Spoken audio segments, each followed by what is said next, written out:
সরকারি মালিকানায় আর কোনো বস্ত্রকল পরিচালিত হবে না বলে জানিয়েছেন পাট, বস্ত্র ও বাণিজ্য মন্ত্রী খন্দকার আব্দুল মুক্তাদির।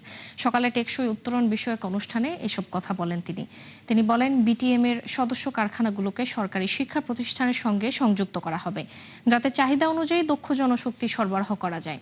এ সময় নতুন ইঞ্জিনিয়ারদের বেতন কাঠামো নিয়ে উদ্বেগ প্রকাশ করেন শিক্ষার্থীরা। বলেন, কম বেতনের কারণে আগ্রহ কমছে। বিটিএম এর সভাপতি শওকত আজিজ রাসেল বলেন, সরকারি মিলের কারণে বদনাম হচ্ছে বেসরকারি মিলগুলোর। জানান, উচ্চমানসম্পন্ন পণ্য রপ্তানি বাড়াতে উন্নত প্রযুক্তি আমদানির পাশাপাশি উৎপাদন ব্যয় কমাতে উদ্যোগী হতে হবে সরকারকে। টেক্সটাইল ছাত্রদের সাস্টেইনেবিলিটি কিভাবে আসবে? সাস্টেইনেবিলিটির একটা প্রথম শর্ত হলো এই ইন্ডাস্ট্রিকে সাস্টেইনেবল করা। যদি ইন্ডাস্ট্রি ডিক্লাইনিং অর্ডারে থাকে তো চাকরি কিভাবে সাস্টেইনেবল হবে?